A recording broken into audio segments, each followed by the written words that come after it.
तो देखिए अब विस्तृत प्रश्नों की हम चर्चा कर लेते हैं। तो देखिए द्विघात समीकरण के कुछ महत्वपूर्ण बिंदुओं को पुनः हम जान लेते हैं जल्दी जल्दी से। तो देखिए द्विघात जो समीकरण का जो मानक रूप होता है वो क्या होता है, a x square plus b x plus c बराबर 0, जिसमें एक्स स्क्वायर का गुणांक 0 नहीं होना चाहिए, ठीक है, जिसमें ए बी सी क्या है, वास्तविक संख्याएं, रियल नंबर हैं। अब उदाहरण दिया गया है जैसे 2x square minus 3x plus 1, तो यहाँ ए एक्स स्क्वायर का गुणांक कितना है, 2 है, बी अर्थात x का गुणांक -3 है, सी अचर पद है जो क्या है, 1 है। अब द्विघात समीकरण के मूल क्या होते हैं, एक वास्तविक संख्या एल्फा, चलिए को मैं द्विघात समीकरण का मूल कह सकता हूं यदि a alpha square plus b alpha plus c बराबर 0, अर्थात x के स्थान पर एल्फा रखने पर व्यंजक का मान क्या जाना चाहिए, शून्य जाना चाहिए, अर्थात a alpha square plus b alpha plus c बराबर क्या जाना चाहिए, 0। अब मूलों की संख्या, सीधी सी बात है, द्विघात अगर समीकरण है तो मूलों की संख्या 2 होगी। अब द्विघात समीकरण को हल करने की 3 विधि यहां हम पढ़ेंगे, एक तो गुणनखंड विधि के द्वारा, ये पूर्ण वर्ग विधि के द्वारा, और एक श्रीधर आचार्य विधि के नाम से जो विधि जानी जाती है, अर्थात द्विघात फॉर्मूले की विधि। अब द्विघात फॉर्मूला आप जानते हैं कि x का मान अर्थात जो चर संख्या है हमारी, उसका मान हम कैसे निकाल सकते हैं, -b plus b square minus 4ac upon 2a, ये तो पहला मूल हो जाएगा। और ये जो प्लस का निशान है इसके स्थान पर अगर मैं माइनस कर दूं, जैसे -b minus square root of b square minus 4ac upon 2a, तो दूसरा मूल आ जाएगा, ठीक है। तो दोनों मूल निकालने की विधि क्या है, x बराबर -b plus minus square root of b square minus 4ac upon 2a, एक बार प्लस का मान रख देंगे, एक बार माइनस का। अब ध्यान रखना भाई, जो ये बी स्क्वायर माइनस 4ac है ना, इसको क्या बोलते हैं, डिस्क्रिमिनेंट या विवेचक या विभक्तिकर कहते हैं। और इसका मान बहुत महत्वपूर्ण होता है, क्यों, क्योंकि हम इसके द्वारा द्विघात समीकरण के मूलों की प्रकृति को बता सकते हैं। कैसे बता सकते हैं कि अगर यह विवेचक बी स्क्वायर माइनस 4ac 0 के बराबर हो, ये बी स्क्वायर माइनस 4ac किसके बराबर हो, 0 के बराबर हो, तो इससे पता चल जाएगा कि दोनों मूल समान होंगे। दोनों मूल कैसे होंगे, समान होंगे और वास्तविक होंगे। और यदि ये 0 के बराबर नहीं हो, 0 से अधिक हो, अर्थात b square minus 4ac is greater than 0, तो दोनों मूल वास्तविक होंगे लेकिन असमान होंगे, अलग अलग होंगे।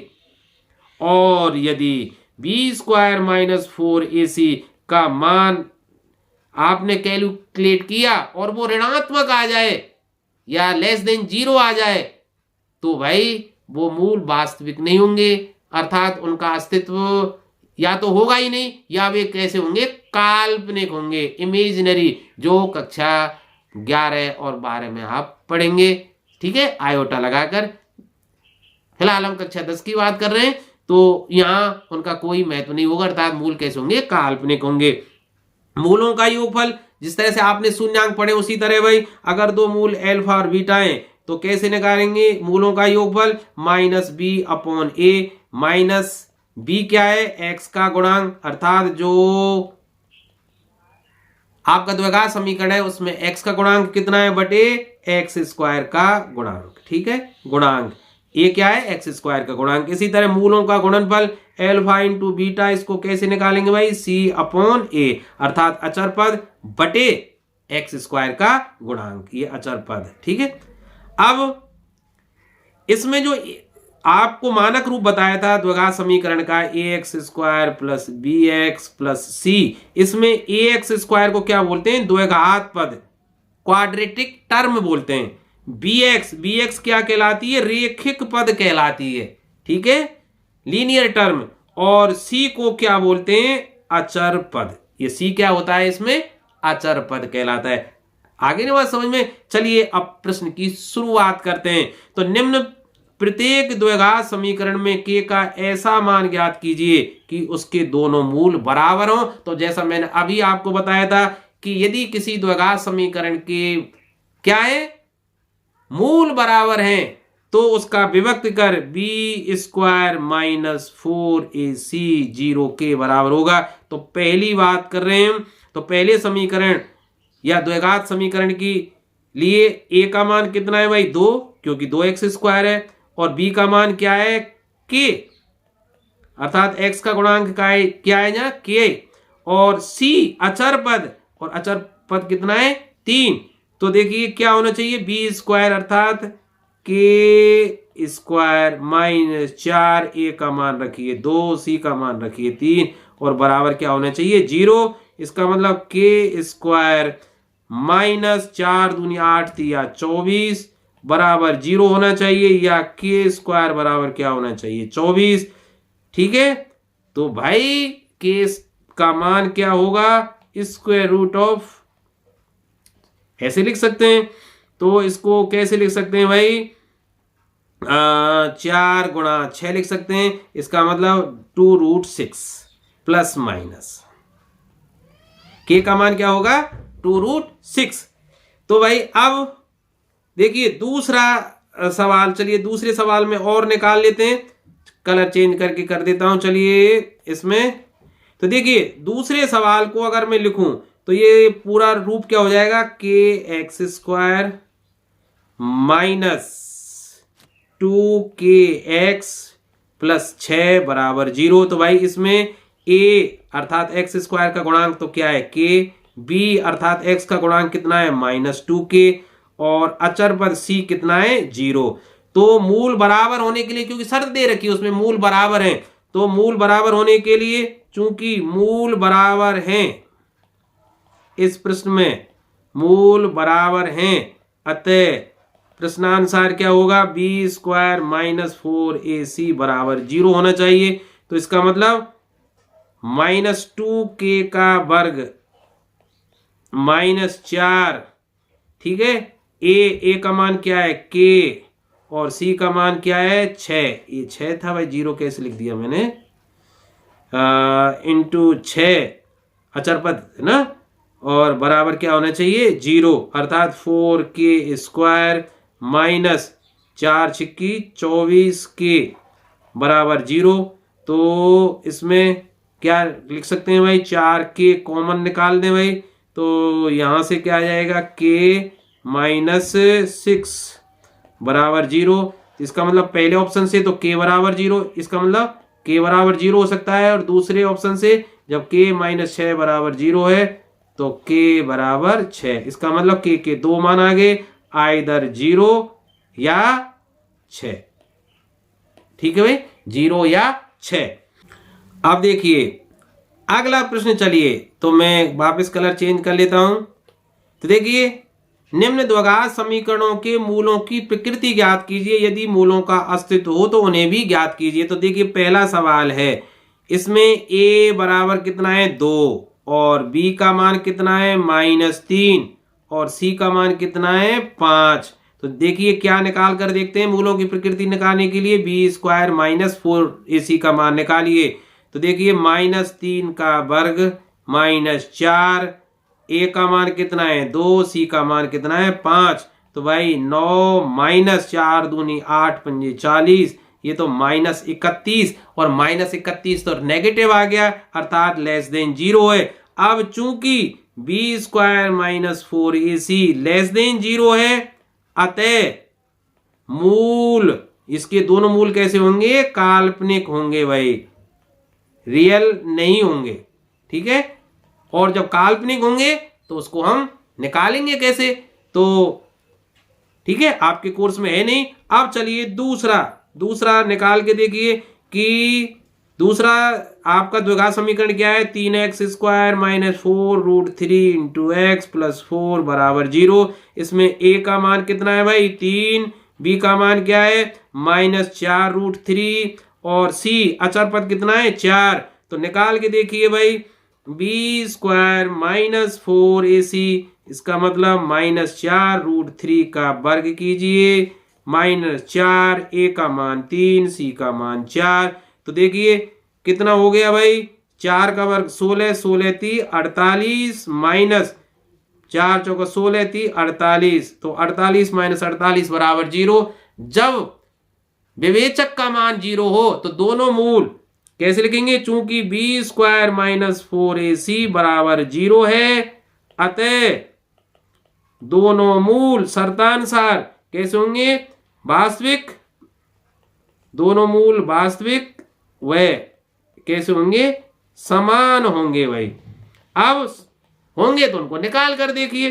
तो देखिए सवाल जो था उसको देखिए, हाँ भाई 3x² माइनस 4√3x प्लस 4 बराबर 0 ये था ना। तो देखिए ये किसका वर्ग था, आप देख ही रहे होंगे, वर्ग है √3x का, और ये किसका वर्ग है, 2 का।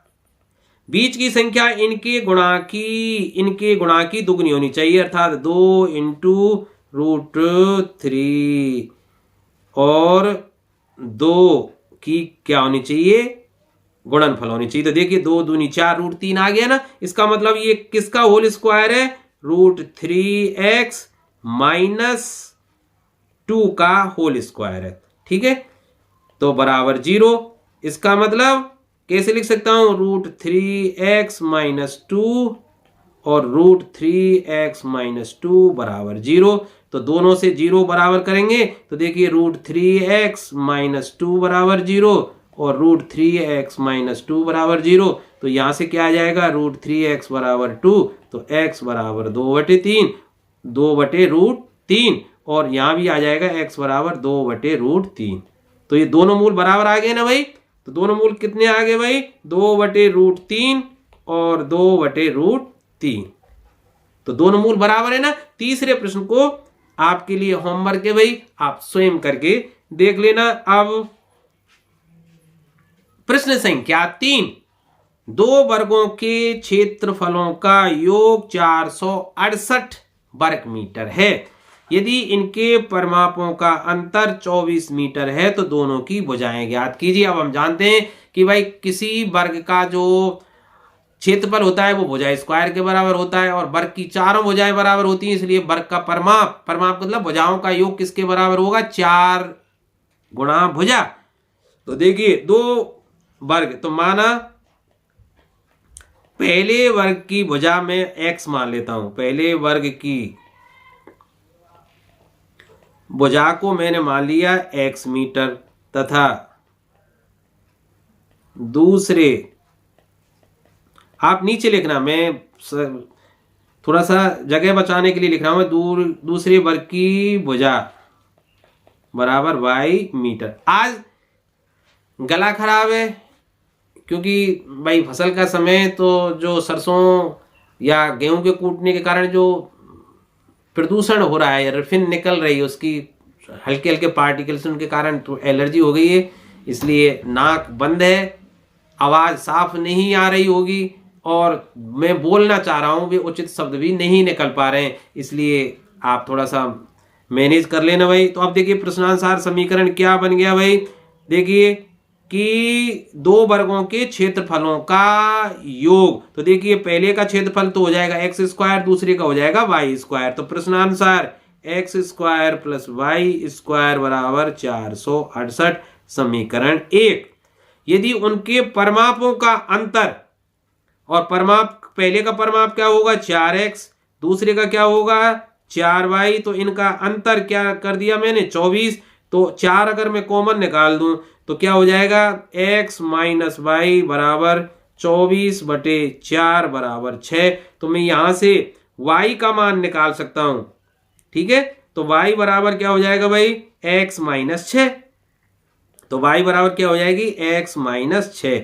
ये समीकरण 2। देखिए y को उधर ले जाइए, 6 को इधर ले आइए बाईं तरफ, तो y बराबर क्या हो जाएगा, x माइनस 6। अब मैं क्या कर सकता हूं भाई कि y का मान और कहां रख सकता हूं, समीकरण 1 में, समीकरण 2 से y का मान रखूंगा तो देखिए क्या हो जाएगा, x² प्लस y², और y² की जगह क्या लिख दूं मैं, x माइनस 6 का होल स्क्वायर बराबर 468। तो देखिए x², अब ये x माइनस 6 का होल स्क्वायर करिए, तो देखिए x² माइनस के 12x प्लस के 36 बराबर 468 भाई। तो क्या हो जाएंगे, देखिए 2x² माइनस के 12x प्लस 36 माइनस के 468 बराबर 0। तो देखिए 2x² माइनस 12x और ये हो जाएंगे माइनस के 432 बराबर 0।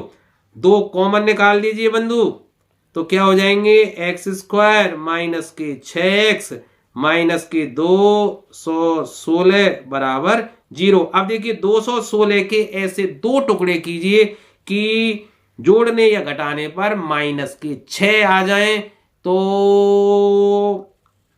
18 और 12 हो जाएंगे ना, 18 और 12 हो जाएंगे। तो देखिए इनके में खंड, चलिए यहां लिख लेता हूं कैसे कि देखिए एक्स स्क्वायर ऊपर कर देता हूं, चलिए यूं एक्स स्क्वायर माइनस के 18x प्लस के 12x माइनस के 216 बराबर 0। माइनस के 6 बचने चाहिए भाई, इसलिए बड़ी संख्या को माइनस में, देखिए ध्यान रखना जब खंड करें और 2 टुकड़ा आ जाए तो बड़ी संख्या पर वही चिन्ह होगा जो यहां मध्य में लगा हुआ है। तो 18 और 12 में बड़ी 18, तो 18 पर चिन्ह क्या होगा माइनस वाला और दूसरे पर विपरीत वाला। तो अब 2 के जोड़े मैंने बना लिए, पहली संख्या में कॉमन x है भाई पहले जोड़े में, तो x माइनस 18, दूसरे में क्या है भाई 12 कॉमन ले लिया, तो x माइनस 18 बराबर 0। तो देखिए x माइनस 18 और x प्लस 12 बराबर 0। अब उसी तरह आ गया भाई पहले से, यदि x माइनस 18 बराबर 0 है तब x का मान क्या हो आ गया भाई 18, और दूसरे से जब x प्लस 12 बराबर 0 है तब x बराबर माइनस 12। यह अग्राह्य है। अग्राह्य क्यों भाई, इसको हम एक्सेप्ट नहीं करेंगे, क्योंकि x क्या आती पहले वर्ग की भुजा, और किसी वर्ग की भुजा ऋणात्मक नहीं हो सकती, चूंकि वर्ग की भुजा ऋणात्मक नहीं हो सकती।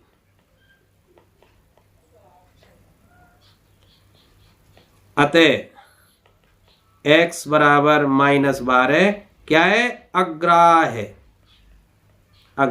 है, एक्सेप्टेबल नहीं है। इसलिए तो x का मान क्या आ गया 6, अतः सॉरी x का मान क्या आ गया 18, अतः पहले वर्ग की फर्स्ट वर्ग की, अतः अरे भाई पहले वर्ग की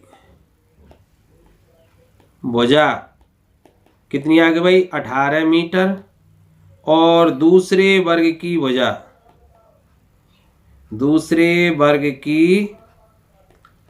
भुजा y बराबर क्या थी भाई, y बराबर क्या थी x माइनस 6, तो y बराबर हो जाएगी 18 माइनस 6 बराबर 12 मीटर, और यही हमारा क्या है आंसर है। तो देखिए अब प्रश्न संख्या 4 पर पहुंचिए। अच्छा सवाल है, एक आयताकार खेत का विकर्ण उसकी छोटी भुजा से 60 मीटर लंबा है। तो देखिए सुविधा के लिए मैंने आयताकार खेत का चित्र बना लिया है। तो देखिए एक आयताकार क्षेत्र मैंने ABCD मान लिया है, जिसकी छोटी भुजा क्या है AB x मीटर मान लिया है। तो वो सवाल में क्या कह रहा है कि खेत का विकर्ण उसकी छोटी भुजा से 60 मीटर अधिक है। छोटी भुजा AB जब x है तो मैंने क्या मान लिया भाई, माना आयताकार खेत की छोटी भुजा, आप पूरा लिखना, मैं समय बचाने के लिए शॉर्ट में लिख रहा हूं। लिखना क्या चाहिए, माना आयताकार खेत की छोटी भुजा AB बराबर क्या है x मीटर, तब प्रश्नानुसार विकर्ण खेत का जो विकर्ण है AC बराबर क्या होगा, इससे 60 ज्यादा अर्थात x प्लस 60 मीटर। ठीक है, आगे बढ़िए। यदि बड़ी भुजा आयताकार खेत की, तो बड़ी भुजा कौन सी है BC, वो कितनी हो जाएगी, छोटी भुजा से 30 मीटर अधिक है। छोटी भुजा कितनी है x की, तो 30 मीटर ज्यादा x प्लस 30 मीटर हो जाएगी। ठीक है भाई, अब एक बात सोचिए, ABC एक समकोण त्रिभुज है। हम जानते हैं आयत का प्रत्येक कोण 90 डिग्री का होता है। तो देखिए ABC एक समकोण त्रिभुज है, तो समकोण त्रिभुज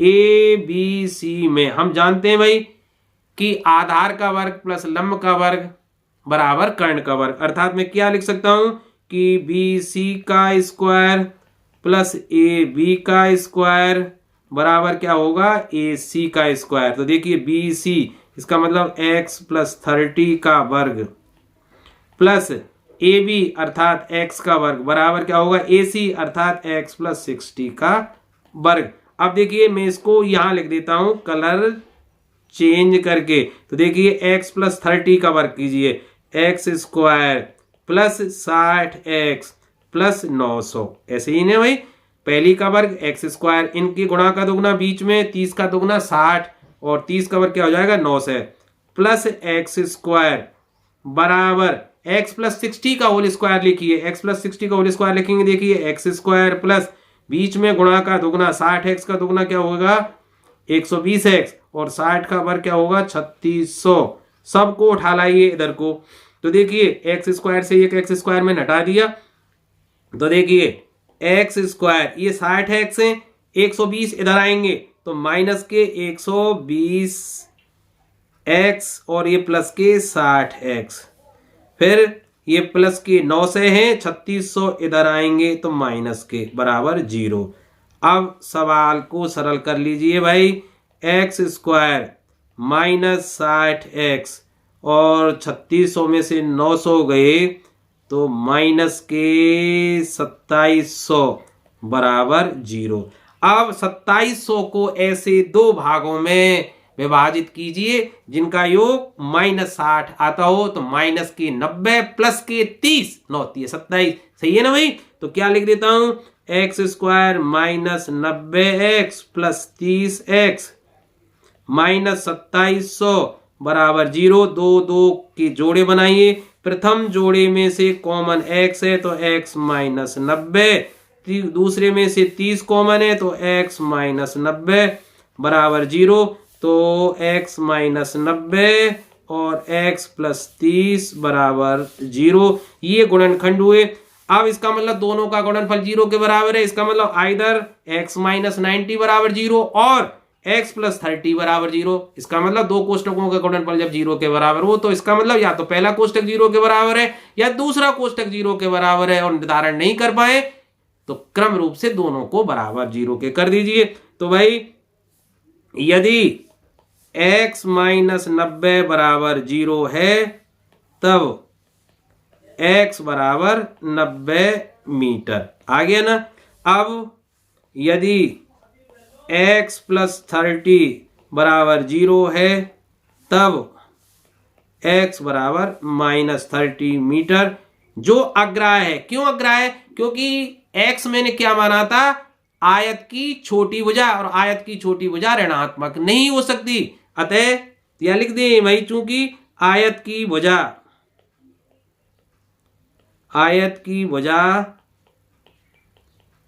ऋणात्मक नहीं हो सकती, अतः x बराबर माइनस 30 अग्राह्य है, नॉट एक्सेप्टेबल, अग्राह्य है। इसलिए आयत की छोटी भुजा क्या होगी भाई, कौन सी मानी जाएगी? आयत की छोटी भुजा कितने की आ गई? 90 मीटर की। पूछ क्या रहा था भाई उसमें, सवाल को तो पढ़ लेते हैं। तो खेत की भुजाएं ज्ञात कीजिए भाई, तो बड़ी भुजा कितने की हो जाएगी? छोटी भुजा इतनी, तो बड़ी भुजा आयत की बड़ी भुजा क्या हो जाएगी 90 प्लस 30 120 मीटर, और विकर्ण भी आयत का विकर्ण, आप पूरा लिखना आयत का विकर्ण, आयताकार खेत का विकर्ण, सॉरी कैसे लिखेंगे भाई 90 प्लस 60 150 मीटर, यही था ना भाई। पहली भुजा छोटी x थी, दूसरी x प्लस 30 और विकर्ण क्या था x प्लस 60, x का मान आया है 90, तो 90 प्लस 30 120 और ये 150 मीटर। तो अब प्रश्न संख्या 5 पर चलते हैं भाई। अच्छा सवाल है, ध्यान से पढ़िए। 3 वर्ष पूर्व रहमान की आयु का व्यतक्रम और अब से 5 वर्ष पश्चात आयु के व्यतक्रमों का योग 1/3। इसका मतलब क्या पूछ रहा है भाई? तो पूछ रहा है रहमान की वर्तमान आयु। अब ध्यान से समझिए प्रश्न में पूछना क्या चाह रहा है कि रहमान की वर्तमान आयु क्या है। ये तो आसान सी बात आपको लग रही है, पर है नहीं इतनी। अब मैं देखिए मान लेता हूं, माना रहमान की वर्तमान आयु, रहमान की वर्तमान आयु क्या है? मान लेता हूं मैं x वर्ष है। इस समय जो आयु है रहमान की वो कितनी है? x वर्ष है। अब देखिए 3 वर्ष पूर्व रहमान की आयु कितनी होगी? तो 3 वर्ष पूर्व रहमान की आयु, देखिए इस समय मान लीजिए रहमान 10 वर्ष का है, तो 3 वर्ष पहले कितने वर्ष का रहा होगा? 7 वर्ष का। इस समय 15 वर्ष का है, तो 3 वर्ष पहले कितने का रहा होगा? 12 वर्ष का, मतलब 3 कम। तो इस समय x है, तो 3 वर्ष पहले कितना रहा होगा? x माइनस 3 वर्ष। ठीक है। और क्या कह रहा है? अब से 5 वर्ष बाद, और 5 वर्ष बाद रहमान की आयु, रहमान की आयु क्या हो जाएगी भाई? x प्लस 5 वर्ष। ध्यान रखना वर्तमान आयु में अगर बाद वाली आयु पूछे तो उतने साल को जोड़ दीजिए, और पूर्व की आयु पूछे तो उतने ही घटा दीजिए। ठीक है, x में से। तो अब देखिए प्रश्न को पढ़िए। 3 वर्ष पूर्व रहमान की आयु का व्यतक्रम। तो देखिए 3 वर्ष पहले रहमान की आयु कितनी है? x minus 3। कलर चेंज कर लेता हूं। तो देखिए इसका व्युत्क्रम क्या होगा? देखिए x का व्युत्क्रम क्या होता है? 1/x। 2 का व्युत्क्रम क्या होता है? 1/2। 3 का व्युत्क्रम क्या होता है? 1/3। तो x माइनस 3 का व्युत्क्रम क्या होगा? 1/x minus 3। तो देखिए प्रश्नानुसार समीकरण, अरे नहीं बदला है यार, ये तो बहुत, हाँ, तो प्रश्नानुसार समीकरण कैसे निकालेंगे? 3 वर्ष पूर्व रहमान की आयु का व्युत्क्रम अर्थात 1/x माइनस 3 तथा अब से 5 वर्ष बाद आयु के व्युत्क्रम, और अब से 5 वर्ष बाद वाली आयु कितनी है? x plus 5। इसका भी व्युत्क्रम कीजिए और उसका योग कीजिए, तो प्लस 1/x प्लस 5 का योग किसके बराबर है भाई? 1/3 के बराबर है। पढ़ लीजिए ध्यान से। क्या पढ़ लीजिए कि रहमान की 3 वर्ष पूर्व की आयु का व्युत्क्रम और अब से 5 वर्ष बाद आयु के व्युत्क्रम का योग 1/3 है। ठीक है, तो मैंने 3 वर्ष पूर्व की आयु का व्युत्क्रम और 5 वर्ष बाद की आयु का व्युत्क्रम लिख दिया और दोनों का योग करके किसके बराबर कर दिया? 1/3 के। अब लघुत्तम एक साथ निकाल दीजिए, या ऐसा करते हैं कि भाई इसको लघुत्तम के रूप में क्या आ गया भाई? x माइनस 3 और x प्लस 5, और इसको बराबर 1/3 रहने देते हैं। तो देखिए क्या हो जाएगा? x प्लस 5 और प्लस x प्लस 5 का इसमें भाग देंगे तो x माइनस 3 बार जाएगा, और इसका गुणा 1 से करेंगे तो x माइनस 3। तो भाई ये कितना हो गया? देखिए ऊपर x और x 2x, 5 प्लस के माइनस के 3, तो भाई हो जाएंगे प्लस के 2। ऐसे है ना भाई? बटे नीचे देखिए गुणा कर देते हैं x स्क्वायर। अब देखिए 5x प्लस के आएंगे, माइनस के 3x आएंगे तो प्लस के 2x, और 5 गुणा माइनस 3 करेंगे तो माइनस के 15। आप गुणा कर लेना, मैंने सीधे कर दिया है, बराबर 1/3। तो अब देखिए बजगुणा कर दीजिए भाई। 6x प्लस 6 बराबर x square plus 2x minus 15। पक्षांतरण करें तो देखिए x स्क्वायर, ये 6x उधर को जाएंगे तो माइनस के 4x हो जाएंगे, और 6 और उधर को जाएंगे तो माइनस के 15 पहले से मौजूद है, तो माइनस के 21 बराबर 0। अब 21 के ऐसे दो टुकड़ा बताइए कि जोड़ें घटाएं तो कितने आ जाए? माइनस के 4। तो देखिए अब इस सवाल को मैं यहां लिख देता हूं परिवर्तित करके। क्या हो जाएगा भाई? एक्स स्क्वायर माइनस के 7x प्लस के 3x, 21 के 7 21 हो जाते हैं, और माइनस के 21 बराबर 0।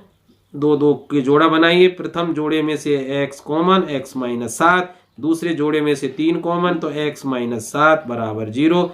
तो x माइनस 7 और x प्लस 3 बराबर 0 आ गया भाई।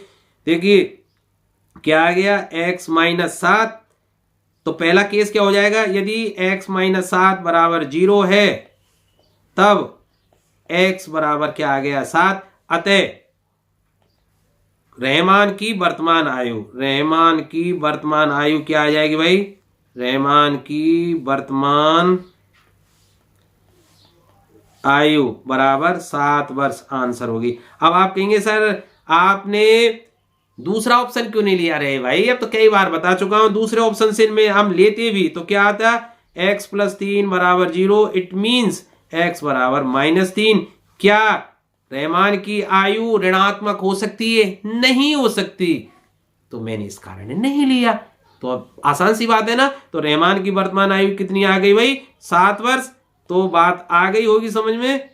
तो चलते हैं हम अगले प्रश्न पर। छठा प्रश्न देखिए, दो क्रमागत धनात्मक पूर्णांकों का गुणनफल 306 है, हमें पूर्णांकों को ज्ञात करना है। तो भाई देखिए, माना पहली संख्या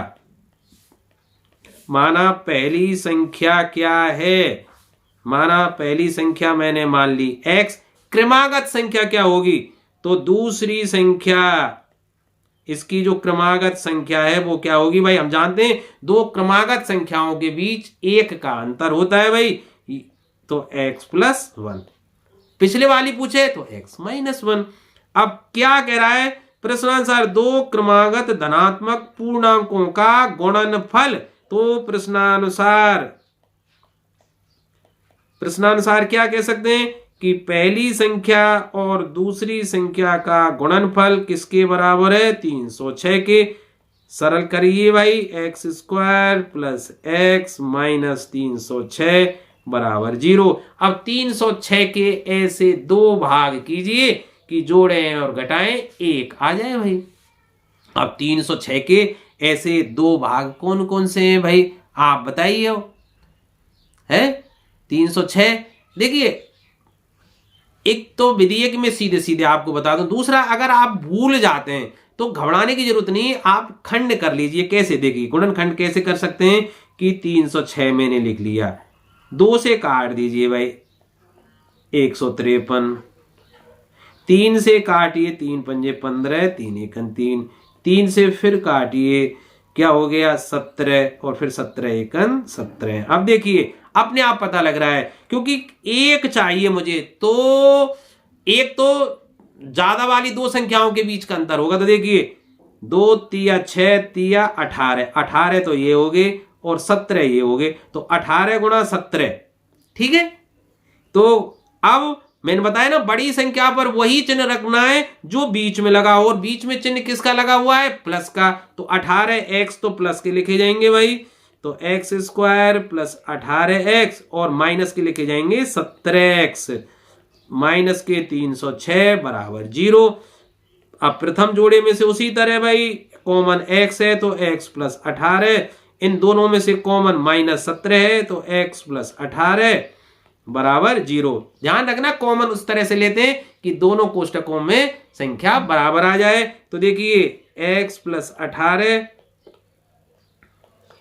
और x माइनस 17 बराबर 0। अब पहले केस से क्या होगा, यदि x प्लस 18 बराबर 0 है तब x बराबर क्या आ गया माइनस 18, जो स्वीकार लिखेंगे ऐसे, ये स्वीकार नहीं है। अब आप कहेंगे सर ये स्वीकार क्यों नहीं है, ये तो ना तो किसी आयत की भुजा है ना किसी व्यक्ति की आयु है भाई। ऊपर लिखा हुआ है दो क्रमागत धनात्मक पूर्णांकों, धनात्मक संख्या होनी चाहिए, इट मींस यह एक्सेप्टेबल नहीं है, ये स्वीकार नहीं है। नंबर 2, यदि x माइनस 17 बराबर 0 है तब x बराबर क्या हो जाएगी 17, इसका मतलब पहली संख्या 17 भाई,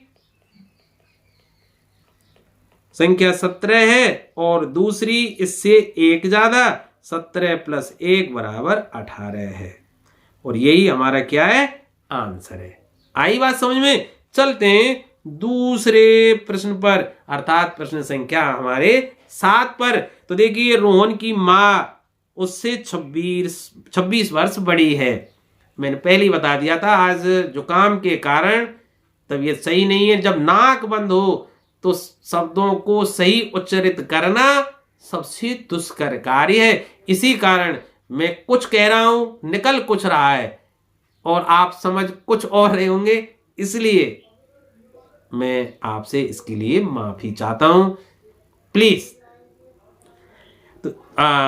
तो सवाल पर आते हैं। रोहन की मां उससे 26 वर्ष बड़ी है। उनकी आयु का गुणनफल अब से 3 वर्ष बाद 360 हो जाएगा। तो मान लेता हूं भाई, माना रोहन की वर्तमान आयु, आप ऐसे मानिए, रोहन की वर्तमान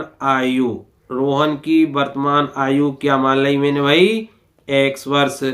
तो रोहन की मां की वर्तमान आयु, माता की वर्तमान आयु क्या हो जाएगी, 26 वर्ष ज्यादा।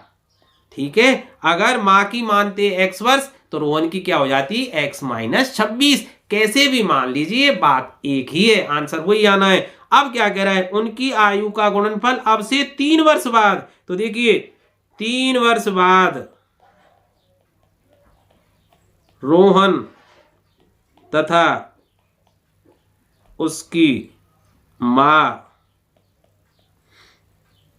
की आयु क्रम से क्या होगी भाई, x + 3 वर्ष तथा क्या होगी, x + 26 + 3। भाई इसमें भी 3 जुड़ेगा, इसमें भी 3 जुड़ेगा, तो वहां तो x + 3 वर्ष हो जाएगी, और इसमें x + 26 + 3, इसका मतलब x + 29 वर्ष होगी। ऐसे ही है ना? तो प्रश्नानुसार क्या है कि 3 वर्ष बाद की आयु का गुणनफल कितना है, 360। तो देखिए भाई, 3 वर्ष बाद रोहन की आयु x + 3, उसकी मां की आयु x + 29, और वो किसके बराबर है भाई, 360 के। तो भाई गुणा कर लीजिए, x² 29x + 3x कितने हो जाएंगे, 32x, और 29 × 87, मैं सीधे सीधे लिख रहा हूं, आप गुणा अपने हिसाब से कर लेना, बराबर 360। पक्षांतरण कर दीजिए भाई, x² + 32x + 87 - 360 = 0। ठीक है, तो कितने बचेंगे भाई, 273 है ना। तो x² + 32x - 273, ठीक है, बराबर 0। अब 273 के ऐसे 2 भाग कीजिए कि गुणा या जो दो भाग कीजिए कि जोड़ने या घटाने पर 32 आ जाए। तो भाई 273 के खंड कर लीजिए, 2 से काटिए, 3 से 3 नाम 27, 3 × 1 = 3, फिर 91, 7 × 13 = 7 = 91, और 13। तो देखिए, 13 थी 39, 39 में से 7 गए तो 32। ठीक है, 13 थी 39, तो क्या लिख सकता हूं भाई मैं इसको, x² + 39x - 7x - 273 = 0। अब पहले युग में से कॉमन है x, तो x + 39 - 7 यहां से कॉमन, x + 39 = 0। तो देखिए, x + 39 और x - 7 = 0। अब मैं इसको करता हूं यहां से साफ, जिससे जगह बने, और कलर भी कर देता हूं चेंज। चलिए, तो यहां तो देखिए, गुणनखंड आए हमारे x + 39 और x माइनस 7 बराबर 0। फर्स्ट केस से क्या निकला, यदि x प्लस 39 बराबर 0 है तब x बराबर माइनस 39, तो क्या रोहन की आयु ऋणात्मक हो सकती है? नहीं हो सकती। तो लिख देना आप, चूंकि रोहन की आयु ऋणात्मक नहीं हो सकती इसलिए x बराबर माइनस 39 अग्राह्य है, नॉट एक्सेप्टेबल। नंबर 2, यदि x माइनस 7 बराबर 0 है तब x बराबर क्या हो जाएगा 7। अतः रोहन की वर्तमान आयु बराबर 7 वर्ष और मां की वर्तमान आयु बराबर क्या लिख देंगे भाई, x प्लस 26 थी ना, देख लीजिए x प्लस 26, तो 7 प्लस 26 बराबर 33 वर्ष। ठीक है, आप इस बात को भी करके देख लिए कि 3 वर्ष बाद रोहन कितने का हो जाएगा, 10 वर्ष का।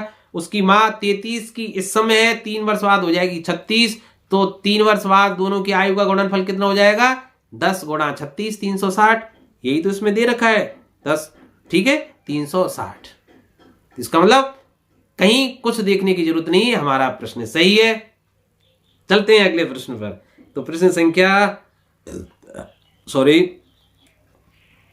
8। तो देखिए, समकोण त्रिभुज की ऊंचाई उसके आधार से 7 सेंटीमीटर कम है और कर्ण 13 सेंटीमीटर का है, तो अन्य 2 भुजाएं ज्ञात कीजिए। तो भाई देखिए, मैं समकोण त्रिभुज बना लेता हूं। तो देखिए,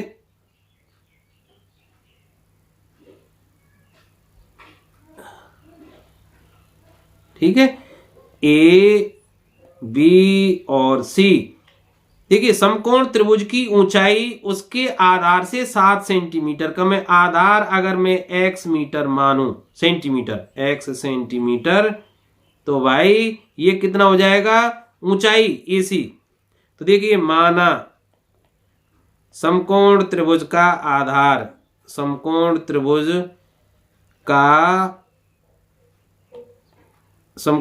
का आधार BC बराबर x सेंटीमीटर।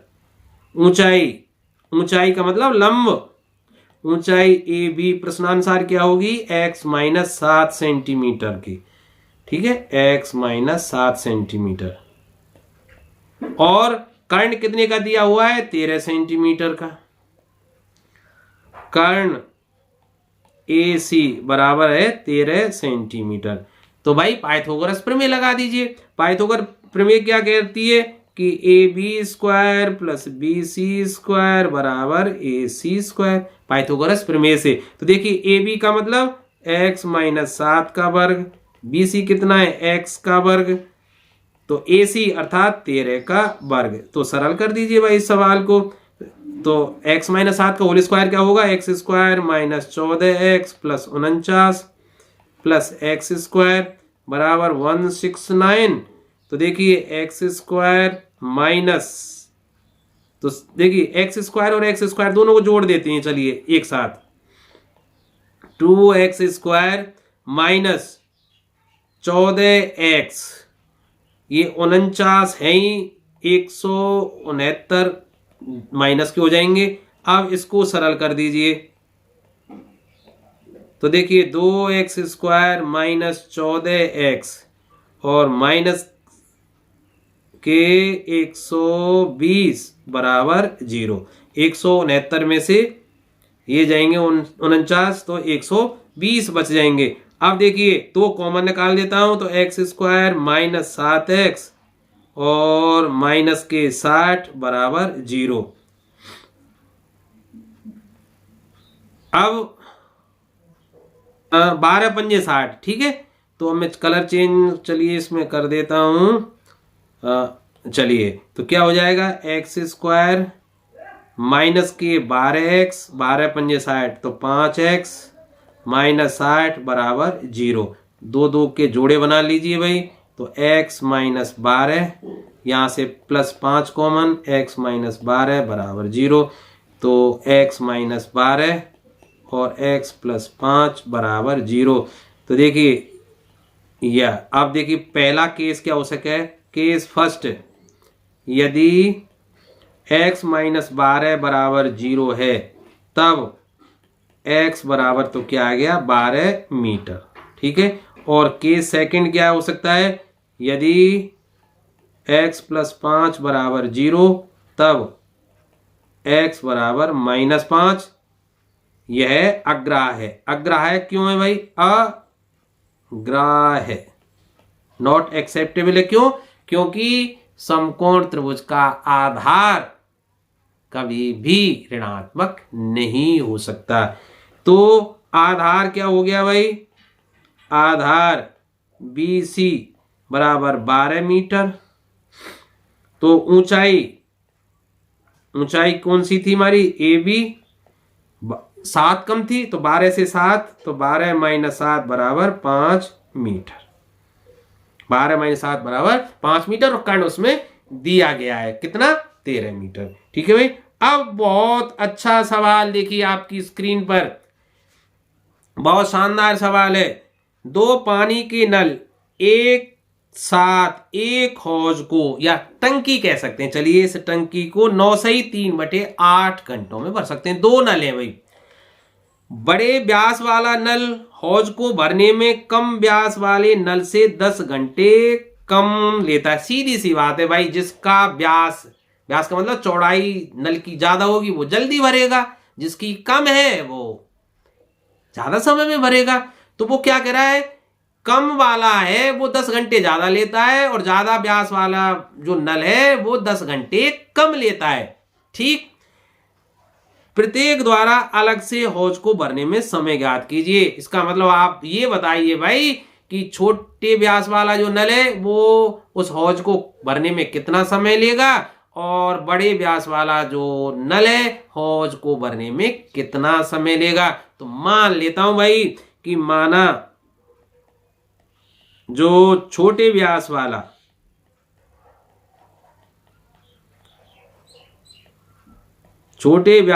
नल हौज को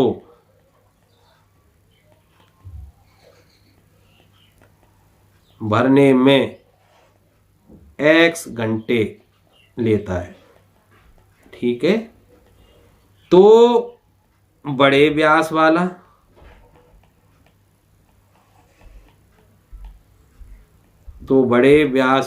नल हौज को भरने में कितना लेगा भाई, बड़ा जो चौड़ा नल है वो कम समय में भर देगा। कितने कम समय में भरेगा, 10 घंटे कम में। तो वो x घंटे लगा रहा है छोटे व्यास वाला, तो ये कितने में भर देगा भाई, x - 10 घंटे में भरेगा। चलिए, या लेगा, ये थोड़ी सी भाषा आप देख लेना भाई। 10 घंटे लेगा। ठीक है। अब देखिए दोनों नल इसको एक साथ 9 से 3/8 घंटों में भर सकते हैं, अर्थात 8 नाम 72, 75/8 घंटे में भर सकते हैं। दोनों नल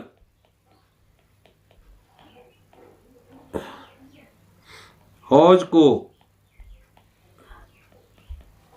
75/8 घंटे में। अब देखिए आपने समय काम मजदूरी के सवाल किए होंगे कक्षा 8 में। उसमें क्या है, जैसे कोई व्यक्ति एक काम को 10 दिन में करता है तो एक दिन में कितना करेगा, काम का 1/10 भाग। दोबारा से सुनिए, मान लीजिए मैं किसी काम को 5 घंटे में कर सकता हूं तो 1 घंटे में कितना करूंगा, काम का 1/5 भाग। तो सोचिए कि छोटे व्यास वाला नल हौज को भरने में x घंटे लेता है तो 1 घंटे में कितना भरेगा वो। तो दोनों नलों का मैं 1-1 घंटे का काम निकालूं, मतलब उनके द्वारा भरा हुआ भाग निकालूं, और फिर दोनों नलों के द्वारा 1 घंटे में भरे भाग को निकालूं और दोनों को मैं इक्वेट कर दूं। तो देखिए पहले समझिए, छोटे व्यास वाला हौज को भरने में x घंटे लेता है, इसलिए चलिए कलर चेंज कर देता हूं, अलग बात को अलग उससे। इसलिए छोटे व्यास वाला नल 1 घंटे में भरेगा हौज का कितना, 1/x भाग। इसी तरह बड़े व्यास वाला नल 1 घंटे में भरेगा, कितना भरेगा भाई, 1/x-10 भाग। ठीक है, दोनों 1 घंटे में, दोनों नल 1 घंटे में भरेंगे। भाई दोनों मिलकर कितने घंटे में भरते थे, 75/8 घंटे में। तो 1 घंटे में कितना भरेंगे, 8/75 भाग हौज का। ठीक है, तो इसका मतलब इन दोनों का योग किसके बराबर होगा, 8/75 के। तो देखिए दोनों द्वारा 1-1 घंटे में भरे हुए भाग। तो देखिए, तो प्रश्नानुसार क्या हो जाएगा समीकरण कि 1/x अर्थात छोटे व्यास वाले नल द्वारा 1 घंटे में हौज का भरा हुआ भाग, प्लस बड़े व्यास वाले नल द्वारा 1 घंटे में कितना भाग भरेगा, इतना भरेगा, और दोनों के द्वारा दिया हुआ कितना है, 8/75। हो गया ना भाई। तो अब इसको बंधु सरल कर दीजिए। लघुत्तम आ गया x × x-10, ये 8/75। तो देखिए भाई ये x-10 और ये x, तो क्या हो गया भाई, चलिए मैं आगे लिख देता हूं यार, x और x 2x -10 अपॉन, चलिए गुणा कर देता हूं, x² - 10x बराबर 8/75। चलिए बज गुणा कर दीजिए, तो 8 का गुणा करेंगे इससे, तो देखिए 8x², 8 का गुणा 10 से करेंगे तो 80x बराबर 75 दूनी 150x -7500 बराबर 0। मैं 2 कॉमन भी निकाल सकता था, ऊपर छोड़िए, कॉमन बाद में निकल जाएगा सीधे सीधे। तो देखिए अब इनको एक साथ लिख देता हूं मैं, 8x² माइनस के 80x माइनस के 150x, ठीक है, और माइनस माइनस ये हो जाएगा प्लस 7500 बराबर 0। अब देखिए ये कितना हो गया, 8x² माइनस 230x प्लस 7500 बराबर 0। अब देखिए इस स्थिति में क्या करेंगे हम, पहली गुणा तीसरी करके देखिए, अर्थात 8 गुणा 7500। तो देखिए 7500 दूनी 1500, 1500 गुणा 4 करेंगे तो 6000।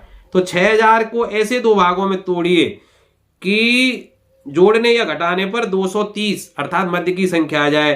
तो देखिए 200 गुणा 30 करके देखें, आ गए भाई। तो क्या लिख सकता हूं मैं, देखिए इसको सवाल को कैसे लिख सकता हूं भाई, 8x² minus 200x minus 30x plus 7500 बराबर 0। फिर 2 के जोड़ा बना लिए, प्रथम योग में से कॉमन क्या आ गया भाई,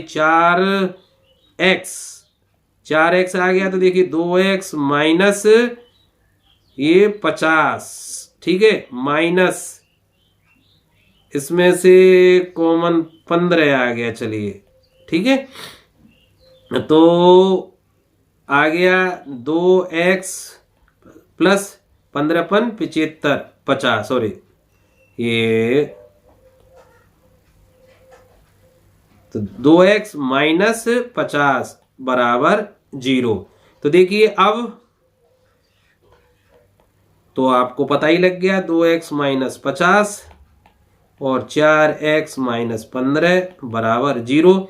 इसका मतलब फर्स्ट केस से आप देखिए 2 स्थितियां बन गई कि नंबर 1, यदि 2x माइनस 50 बराबर 0 है तब x बराबर क्या हो जाएगा, 50/2 बराबर 25।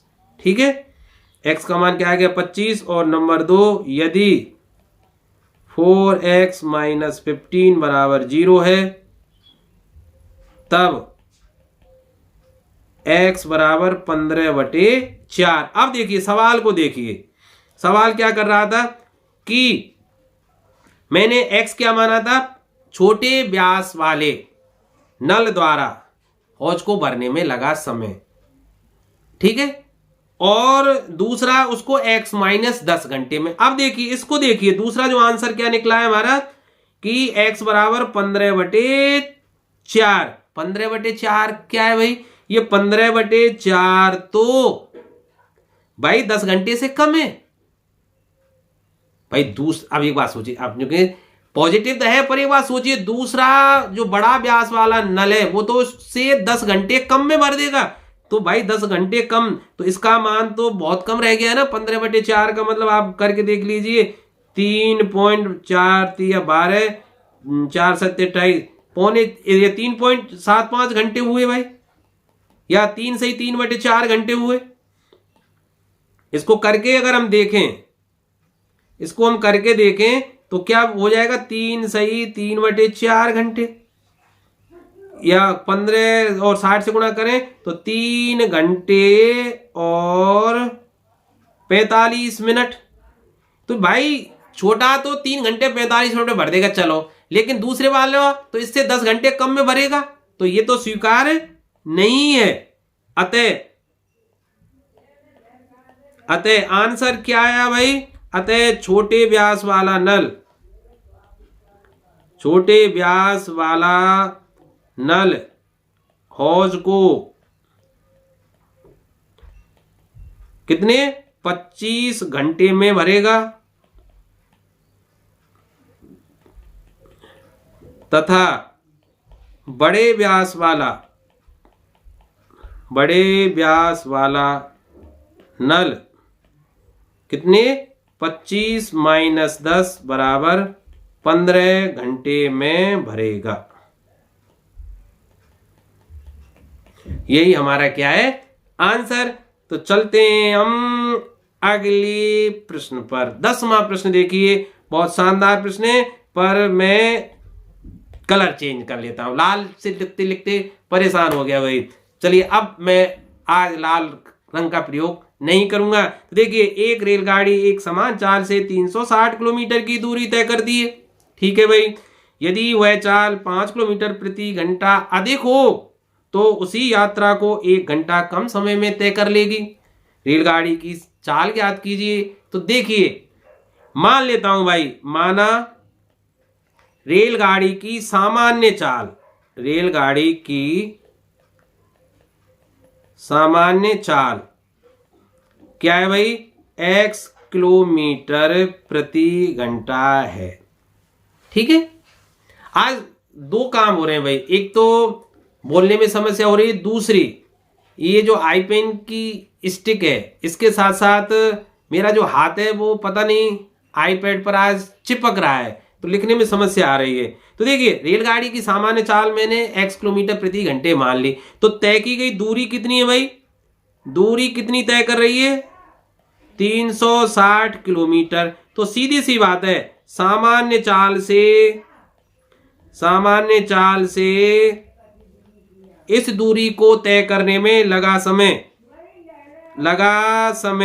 सामान्य चाल से इस दूरी को तय करने में लगा समय, समय बराबर क्या होता है, दूरी बटे चाल। तो देखिए, दूरी कितनी है 360 और चाल कितनी है x, इतने घंटे लगेंगे भाई।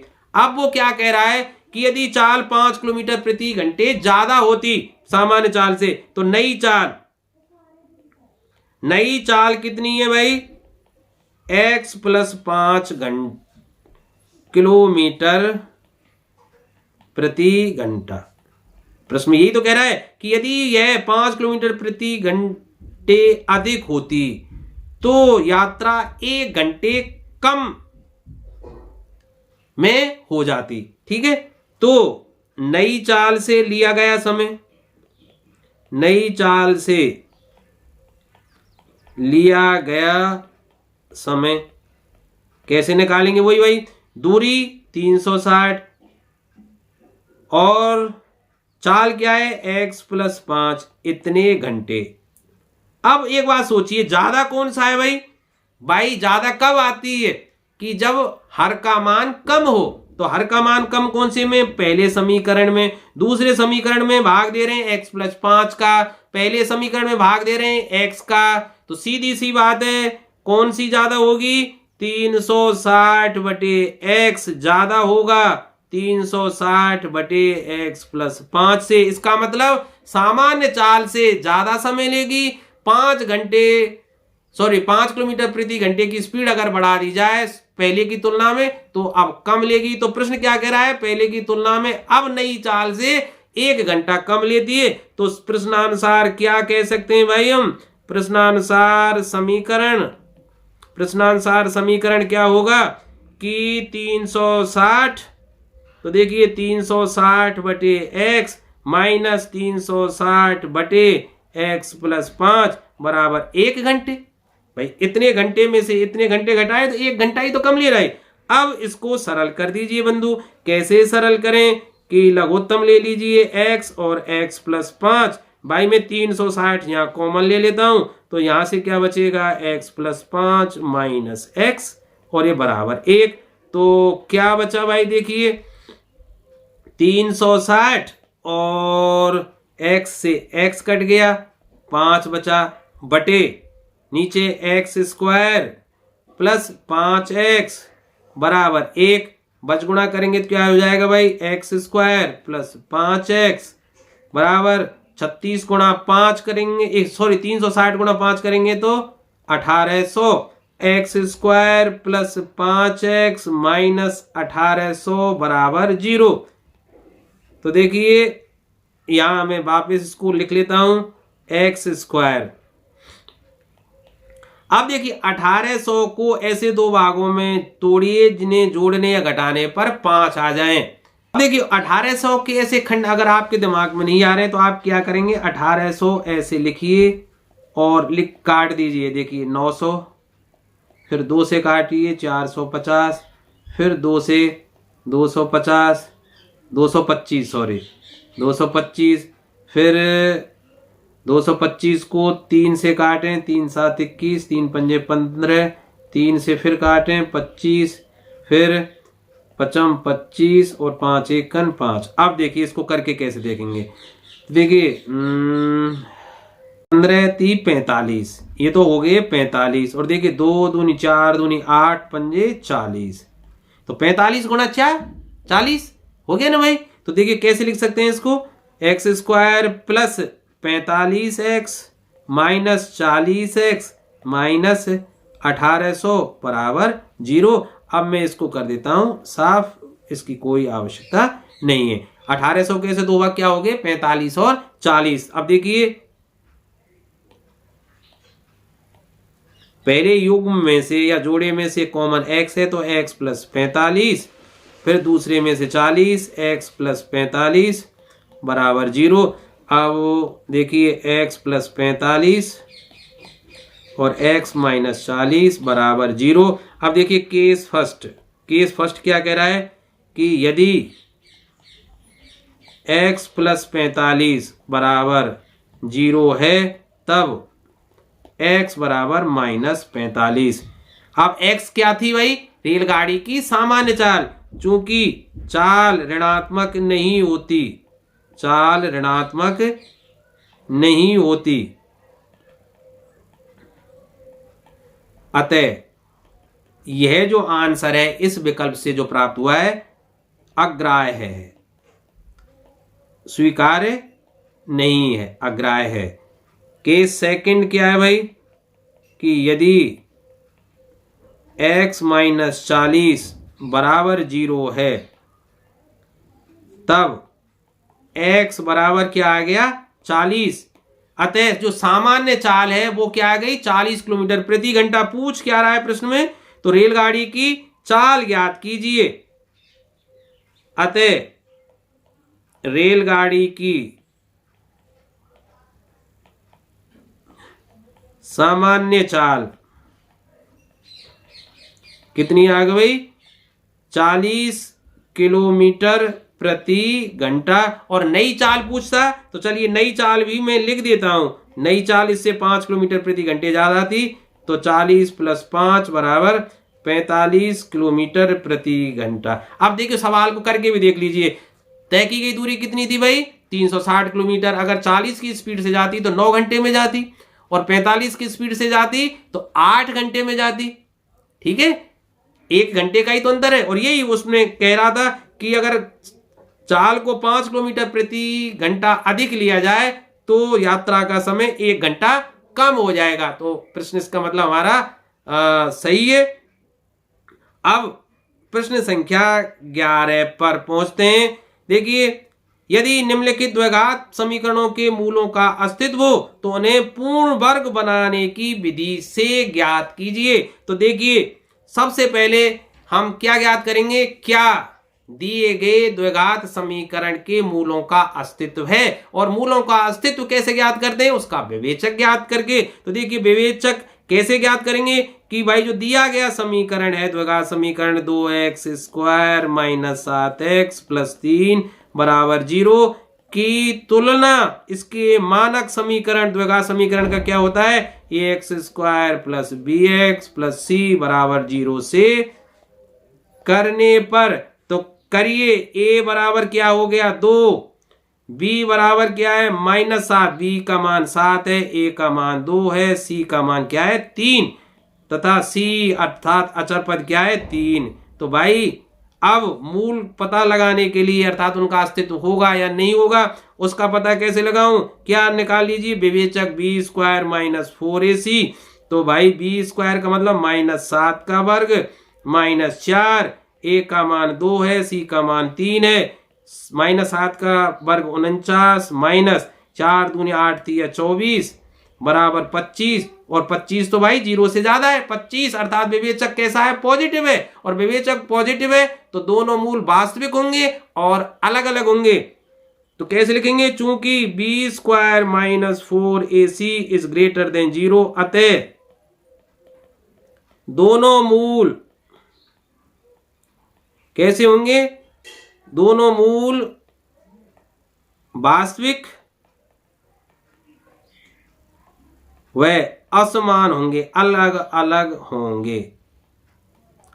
अब दोनों मूलों को निकालना है, पर गुणनखंड विधि से नहीं निकालना है, पूर्ण वर्ग विधि से निकालना है। तो वापस मैं आता हूं दिए गए समीकरण पर। जो द्विघात समीकरण दिया गया है वो क्या दिया गया है? 2x² - 7x + 3 = 0। तो भाई ये जो समीकरण दिया गया है इसको पूर्ण वर्ग विधि से मैं हल करूं, अर्थात इसके मूल निकालूं। इसके लिए सबसे पहले क्या करना है? ध्यान रखना, नंबर 1 ट्रिक आपको क्या करनी है कि x² का गुणांक 1 बनाइए। x² के गुणांक को 1 बनाऊं तो उसके लिए मैं प्रत्येक पद में क्या कर दूं? 2 का भाग लगा दूं। तो भाई 2 का भाग यहां, 2 का भाग यहां, 2 का भाग यहां। ठीक है, तो समीकरण किस में बदल गया? x² - 7/2x बराबर, इसको मैं लिख देता हूं -3/2। ये इधर आ गया। अब ज्यादा वो नहीं करें। अब देखिए, पूर्ण वर्ग पर थोड़ी देर के लिए थोड़ी सी चर्चा करते हैं। जैसे a + b का होल स्क्वायर जब खोलते हैं तो वो क्या होता है? a² + 2ab + b²। अर्थात यहां देखिए, ये जो बीच वाली संख्या है इनके गुणा की दुगनी होती है। माइनस में हो तो ये माइनस की हो जाती है, ये गुणा की क्या होती है? दुगनी। अब एक बात सोचिए, ये तो x का वर्ग है, सोचना, ये तो x का वर्ग है। 7/2x आने चाहिए, वो कब आएंगे? -2 × 7/2x लाने मुझे दूसरी संख्या क्या ला? देखिए, 2 तो सूत्र का, ये 2 तो आ गया सूत्र का, इंटू पहली संख्या, और पहली संख्या के रूप में तो x आनी है। तो दूसरी संख्या क्या आए कि 7/2 आ जाए। दूसरी संख्या क्या होनी चाहिए? 7/4 होनी चाहिए। तभी तो भाई देखिए 2 से ये कटेगा और जब तो माइनस के 7/2x आएंगे। इसका मतलब दूसरी संख्या क्या होनी चाहिए? b की जगह 7/4, अर्थात 7/4 का स्क्वायर होना चाहिए। तो मैं क्या करूं? 7/4 का स्क्वायर दोनों तरफ जोड़ दूं, अर्थात 7/4 स्क्वायर यहाँ भी जोड़ दूं और -3/2 पहले से ही 7/4 का स्क्वायर यहाँ जोड़ दूं। तो मैंने क्या किया, दोनों तरफ मैं लिख देता हूं, दोनों तरफ x के गुणांक, x का गुणांक क्या था, -7/2 के आधे, -7/2 के आधे -7/4 का वर्ग, अर्थात वर्ग तो -7/4 का कीजिए या 7/4 का कीजिए, एक ही बात है ना भाई, का वर्ग 7/4 का स्क्वायर दोनों तरफ जोड़ने पर, ठीक है। ये क्यों जोड़ा समझ में आ गई होगी ना। तो अब देखिए ये किसका वर्ग आ गया, लेफ्ट हैंड साइड को देखिए, ये किसका वर्ग है भाई, x -7/4 का वर्ग है, ठीक है। ये किसका वर्ग है, लेफ्ट हैंड साइड x -7/4 का वर्ग, ये पूरी संख्या यहां तक। और ये क्या हो गई भाई सरल, देखिए -3/2 प्लस 49/16, 49/16 हो गई ना। तो देखिए इसको सरल तो करते जाइए भाई बंधु, x -7/4 का स्क्वायर बराबर 16, ये आ गया भाई। तो देखिए 8 दिया 24 माइनस के, और ये 49 में से 24 गए तो 25/16। तो देखिए x -7 का होल स्क्वायर बराबर 25/16। तो देखिए मैं क्या लिख सकता हूं, x -7/4 बराबर क्या हो जाएगा, 25/16 का वर्गमूल, जो बराबर क्या होगा, +/-5/4। तो पहली स्थिति क्या होगी, यदि x -7/4 बराबर क्या हो, प्लस का 5/4 है, तब क्या होगा भाई, x बराबर क्या होगा, प्लस के 5/4 तो उधर है ही, 7/4 इधर को जाएगा तो प्लस के 7/4 अर्थात 12/4। तो पहला मूल क्या आ गया, 3।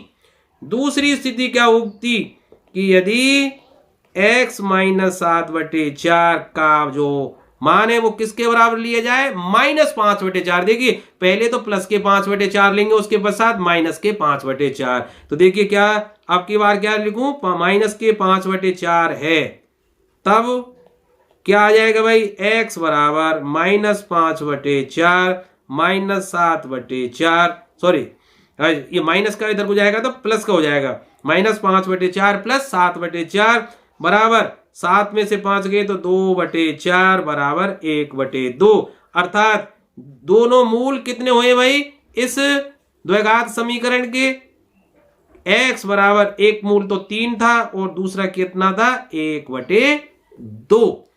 आशा है आपको समझ में आ गया होगा। अब देखिए दो और हैं, तो इनका भी पहले आप अस्तित्व निकालिए कि होगा कि नहीं होगा, b² - 4ac करके। फिर आप x का गुणांक इसका एक, जैसे अगर इसके मूल होंगे, अगर हुए तो आप कैसे करेंगे, x के गुणांक को 1 बनाइए, 2 का प्रत्येक पद में भाग देना है। इसमें क्या करना है आपको, प्रत्येक पद में 4 का भाग देना है, और इसको आप स्वयं करके देख लेना भाई। तो इसी के साथ इस वीडियो को मैं यहीं विराम देता हूं, क्योंकि काफी लंबा वैसे ही हो गया है। और ये वीडियो मैंने स्पेशल कक्षा 10 के जो विद्यार्थी बोर्ड परीक्षा देने जा रहे हैं उनकी सहायतार्थ बनाया था। आशा है आपको मेरा यह प्रयास बिल्कुल पसंद आया होगा। और हाँ, आप क्वाड्रेटिक क्वेश्चन अर्थात द्विघात समीकरण के संबंध में विस्तृत जानकारी प्राप्त करना चाहते हैं, इसको बड़े रूप में देखना चाहते हैं, तो मेरे दूसरे चैनल पर चले जाइए, जो मेरे नाम छैल बिहारी शर्मा के नाम से, अर्थात स्पेलिंग जरूर उसमें सही लिखना, CHELBIHARISHARMA, जो आप स्क्रीन पर भी देख रहे हैं। तो वहां जाकर आप प्लेलिस्ट में से गणित को चुनिए, मैथमेटिक्स नामक प्ले को चुनिए, और उसमें आपको गणित से संबंधित सभी वीडियो मिल जाएंगे। उसमें मैंने कक्षा 10 की पूरी गणित को सॉल्व करके रख रखा है। अपनी पसंद के हिसाब से आप वीडियो देख लेना, और मुझे कमेंट के माध्यम से जरूर बताना कि मेरा यह प्रयास आपको कैसा लगा। यदि प्रयास अच्छा लगा तो लाइक का बटन तो आप हिट कर ही देना। और हाँ, चूंकि ये जो मेरा चैनल है गणित ज्ञानशाला, वो नया चैनल है जो मैंने गणित के लिए स्पेशल बनाया है, क्योंकि पहला जो चैनल है मैं चाहता हूं कि उसको मैं केवल फिजिक्स के लिए डेडिकेट करूं, और गणित के लिए मैं स्पेशल चैनल बनाना चाह रहा था, इसलिए नया चैनल बनाया है। इसमें अभी सब्सक्राइबर नहीं है, तो 1000 सब्सक्राइबर तो अब आपकी जिम्मेदारी बनती है कि उसको ढूंढ कर कैसे भी लाएं, और वॉच टाइम तो जब आप लोग देखेंगे तो हो ही जाएगा। तो खुश रहिए, आबाद रहिए, धन्यवाद, नमस्कार। द्विघात समीकरण एक्स स्क्वायर माइनस के एक्स प्लस 4 के मूल समान हो। अब आप जानते हैं कि मूल समान होने पर क्या होता है। मूल समान होने की शर्त आप जानते हैं कि बी स्क्वायर बराबर क्या होता है 4ac के। बी स्क्वायर किसके बराबर होता है 4ac के। या यूं कह सकते हैं कि जो विवेचक होता है या विभक्तिकर जिसको बोलते हैं, बी स्क्वायर माइनस 4ac बराबर 0। कैसे भी लिख दीजिए, एक ही बात है। तो बी स्क्वायर अर्थात b का मतलब होता है x का गुणांक, और अब x का गुणांक क्या है या माइनस के, तो माइनस के का जो वर्ग है वो बराबर होगा 4 इंटू a अर्थात एक्स स्क्वायर का गुणांक, और एक्स स्क्वायर का गुणांक इसमें क्या है 1 है भाई 1, और c क्या है इसमें अचर पद, और अचर पद के रूप में क्या है 4, तो k स्क्वायर बराबर 16। तो k का मान क्या आ गया भाई, ये तो 4 आ गया यार। तो k का मान होगा, k का मान 4 होगा भाई।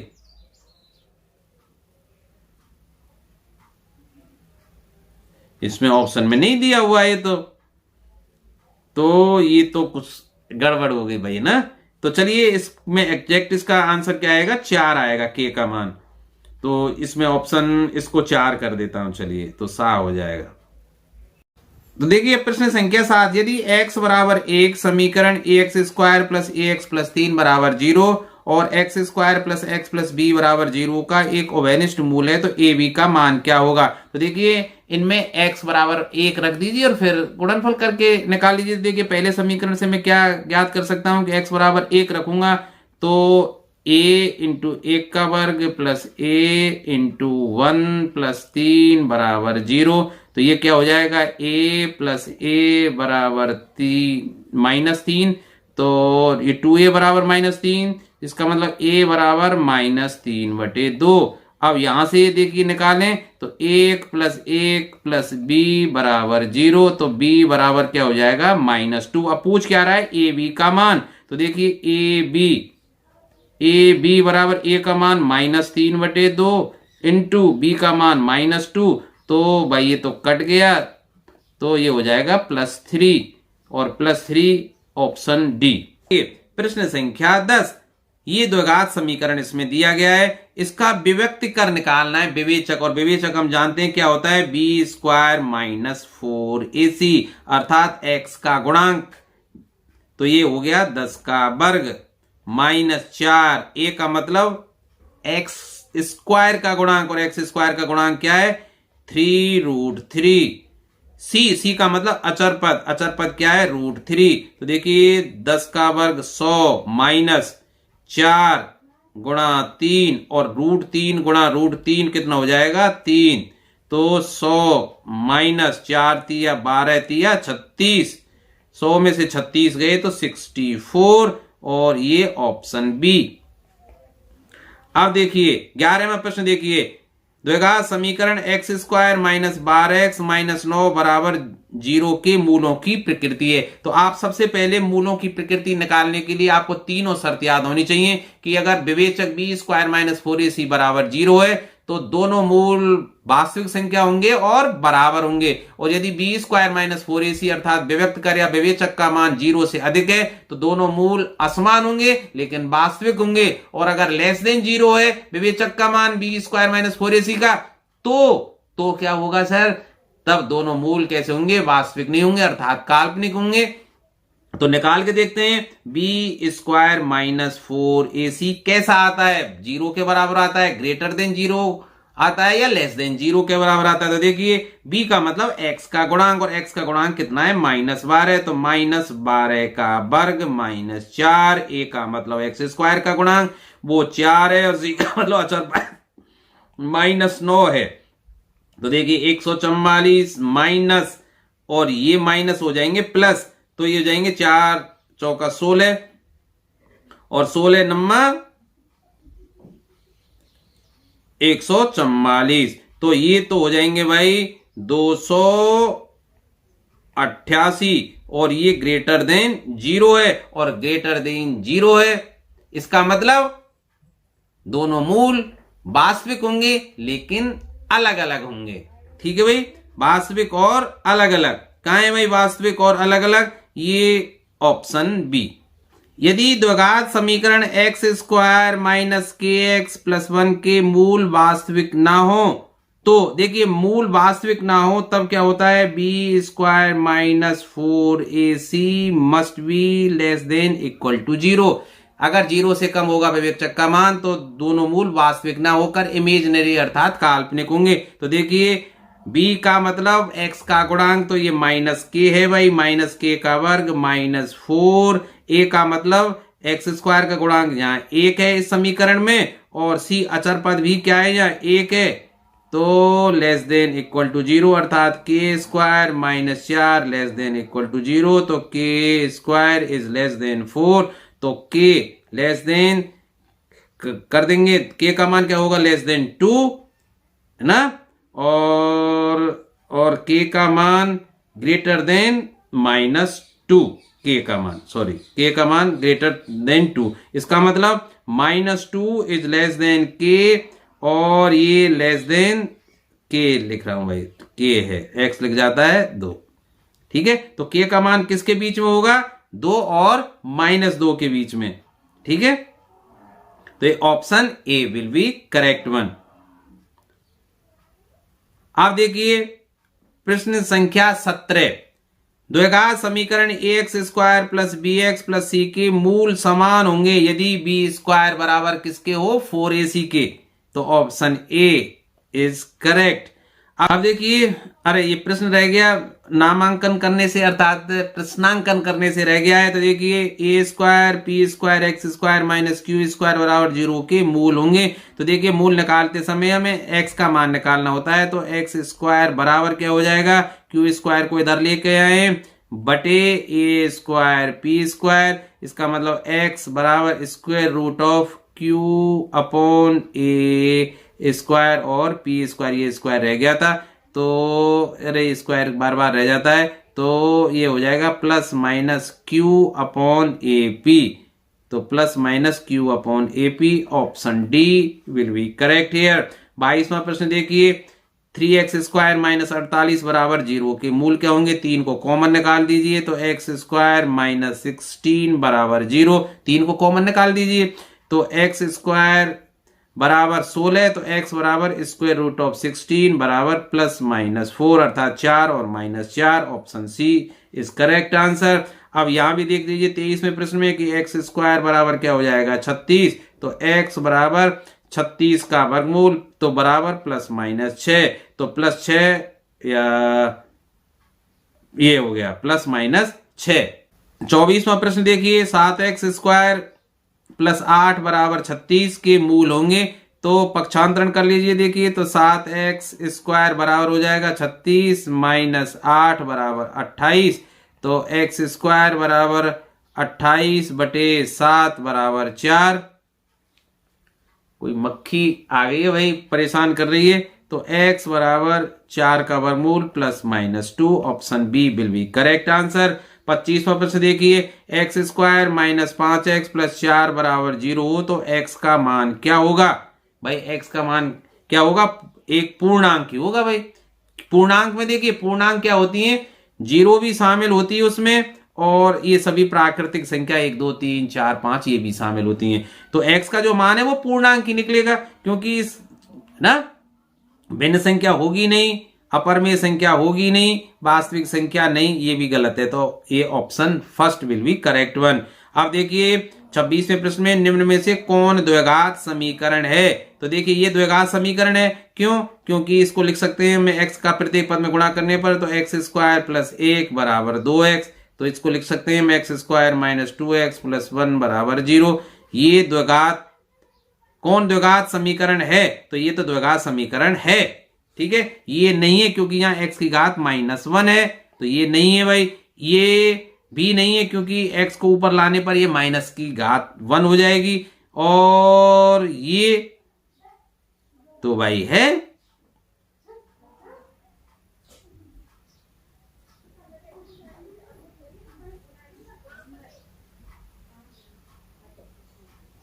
तो इसमें कोई त्रुटि है या इसमें ये -2 होगी घात, ठीक है।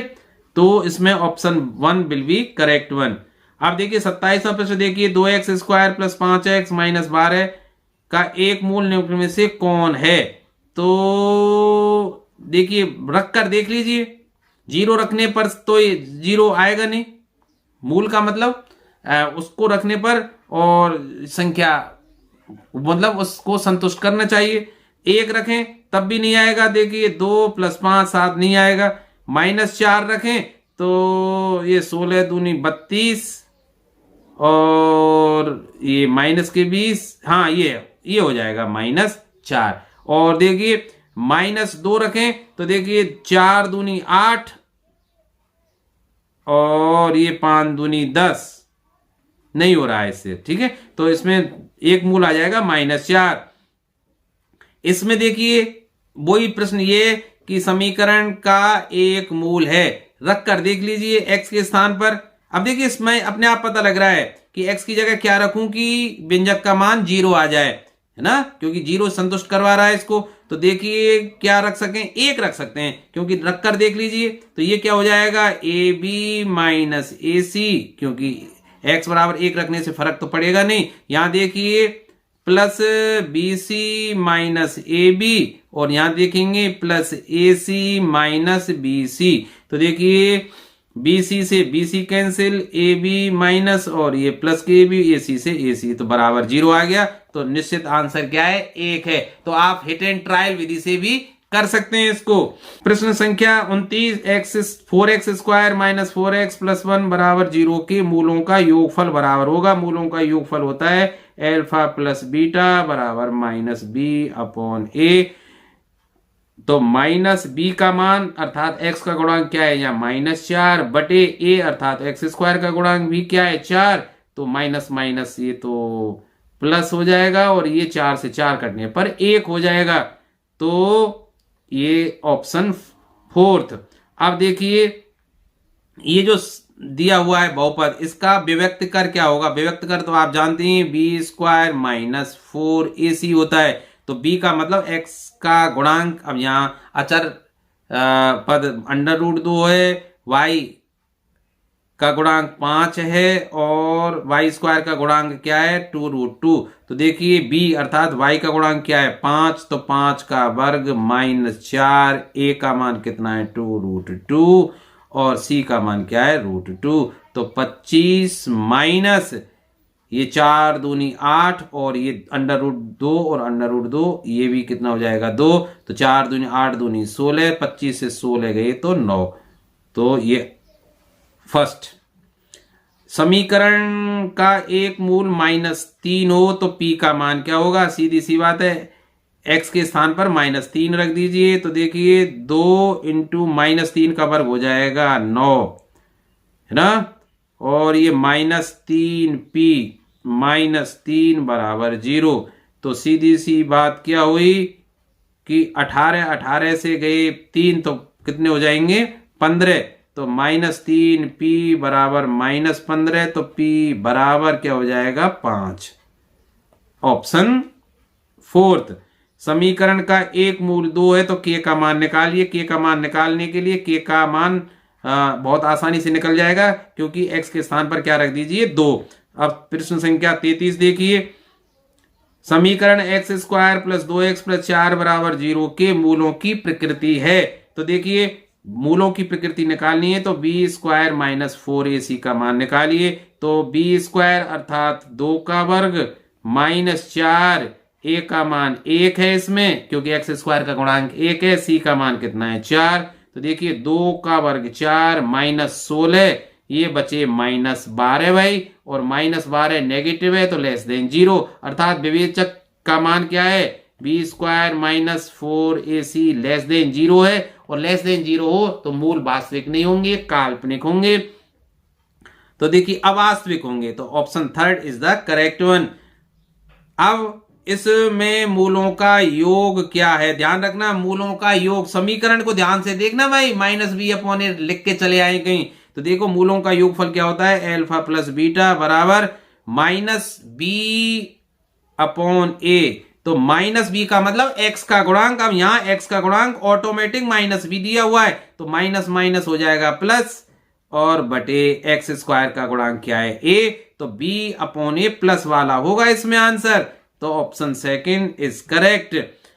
35वां प्रश्न देखिए, यदि b square minus 4ac is greater than 0, तो इस समीकरण के मूल कैसे होंगे? मूल कैसे होंगे? वास्तविक होंगे और असमान होंगे, वास्तविक तथा असमान। तो ऑप्शन थर्ड। तो ये तो आपको रट गया होगा भाई बहुत आसानी से। के किस मान के लिए द्विघात समीकरण 9x square plus 3kx plus 4 के मूल समान होंगे। मूल समान होने के लिए आपको बताइए, मूल समान के लिए रट लीजिए इस बात को, मूल समान होने के लिए क्या होता है? विवेचक बी स्क्वायर माइनस 4ac बराबर 0 होना चाहिए। तो देखिए बी स्क्वायर अर्थात 3k का वर्ग माइनस 4a का मतलब एक्स स्क्वायर का गुणांक यहां कितना है 9, और c का मान कितना है 4, तो बराबर 0 होना चाहिए। तो ये 9k स्क्वायर, ठीक है, माइनस 4 इंटू 9 इंटू 4 बराबर 0। तो 9 से 9 काट दीजिए, तो k स्क्वायर बराबर कितना होना चाहिए 16। तो k का मान क्या होना चाहिए? Square root of 16 plus minus 4, ये ऑप्शन बी। अब देखिए 39वां प्रश्न देखिए, बहुपद x square minus 4x minus 3 के मूल अल्फा और बीटा है, तो 3 अल्फा प्लस बीटा। तो सीधी सी बात है, 3 को कॉमन लीजिए, अल्फा प्लस बीटा इसको चाहिए। तो पहले अल्फा प्लस बीटा का मान निकाल लेते हैं। तो माइनस बी अपॉन ए, तो माइनस माइनस तो 4 बटे 1, ठीक है। तो 3 इंटू अल्फा प्लस बीटा का मान क्या है 4, तो ये तो भाई 12 आंसर हो जाएगा, 12 प्लस वाला आंसर सही है। अब आ जाते हैं हम रिक्त स्थानों की पूर्ति कीजिए। तो करिए भाई पूर्ति, x square plus b x plus c बराबर 0, जहां a does not equal to 0 के मूल वास्तविक नहीं होंगे। यदि मूल वास्तविक कब नहीं होंगे भाई? वास्तविक कब नहीं होता है? इमेजिनरी कब आता है? जब बी स्क्वायर माइनस 4ac का मान लेस देन 0 के होता है। कब होता है? कि जब विवेचक b square minus 4ac less than 0 होता है, तब स्थिति में जो मूल हैं वो वास्तविक नहीं होते, काल्पनिक होते हैं। तो अब इसको पक्षांतरित कर दीजिए भाई, तो क्या हो जाएगा? B square less than 4ac, अर्थात बी स्क्वायर का मान किससे कम होना चाहिए? 4ac से कम होना चाहिए, ठीक है भाई। यदि समीकरण x square plus 3ax plus के बराबर 0 का एक हल x बराबर माइनस ए हो, तो k का मान निकाल दीजिए भाई, सीधे सीधे यार, x की जगह पर माइनस ए रख दीजिए। तो देखिए माइनस ए का वर्ग प्लस 3 और a, और इसकी जगह माइनस ए प्लस के बराबर 0, ऐसे हो जाएगा ना भाई। तो ए स्क्वायर, ये माइनस 3a स्क्वायर, ठीक है, और प्लस के बराबर 0। तो भाई ये के बराबर क्या हो जाएगा? ये माइनस के 2a स्क्वायर है, तो इधर को आके प्लस के 2a स्क्वायर हो जाएगा। तो के का मान क्या होगा? 2a square. अब देखिए समीकरण x square minus 8x plus a का एक मूल 5 है, तो दूसरा मूल क्या होगा? या अभी थोड़ी देर पहले बताया था, आप स्वयं करके देख लेना, नहीं तो आप वैसे भी देख लीजिए भाई। दूसरा मूल क्या होगा कि भाई बीच में लिखते हैं मूलों का योगफल। तो सीधी सी बात है, एक मूल 5 है, तो दूसरा कितना होगा? 3 प्लस 3, क्योंकि 5 और 3 जुड़ के ही क्या होंगे? 8। तो दूसरा मूल क्या होगा? 3। और चाहें तो आप x के स्थान पर 5 रखकर निकाल दीजिए, कैसे भी निकाल लीजिए कि 5 का वर्ग माइनस 8 इंटू 5, ठीक है, और प्लस a बराबर 0। तो ये कितने हो जाएंगे? 25 माइनस ए 58 40 प्लस ए बराबर 0। तो ए बराबर क्या हो जाएगा? ये बचेंगे 15, तो ए बराबर 15। तो ए का मान क्या आ जाएगा? 15, ठीक है। तो इसका मतलब अब अचर पद क्या आ गया? तो देखिए मूलों का योगफल कितना होता है? मूलों का योगफल कैसे निकालते हैं भाई? चलिए इसको साफ कर देता हूं मैं थोड़ा सा। एल्फा इंटू बीटा बराबर क्या होता है सी अपॉन ए, सी के स्थान अचर पद बटे एक्स स्क्वायर का गुणांक, तो ए बटे एक। तो एल्फा बीटा पहला क्या है 5 है और दूसरा क्या निकाल लिया हमने, निकालेंगे भाई, और ए का मान कितना आ गया था 15 आ गया ना, तो b बराबर क्या आ जाएगा 15/5 बराबर 3। कैसे भी आप निकाल लीजिए। अब देखिए प्रश्न संख्या 47, द्विघात बहुपद ax square plus bx plus c के आलेख की आकृति कैसी होती है, परवलयाकार या परवलयी, कुछ भी लिख दीजिए, परवलयाकार। ठीक है। द्विघात सूत्र क्या होता है, द्विघात सूत्र में जो ये होता है ना द्विघात समीकरण या द्विघात बहुपद ax square plus bx plus c, इसमें हम x का मान ज्ञात कर सकते हैं -b plus minus square root of b square minus 4ac upon 2a, इस सूत्र के द्वारा। ठीक है, ये द्विघात सूत्र होता है भाई।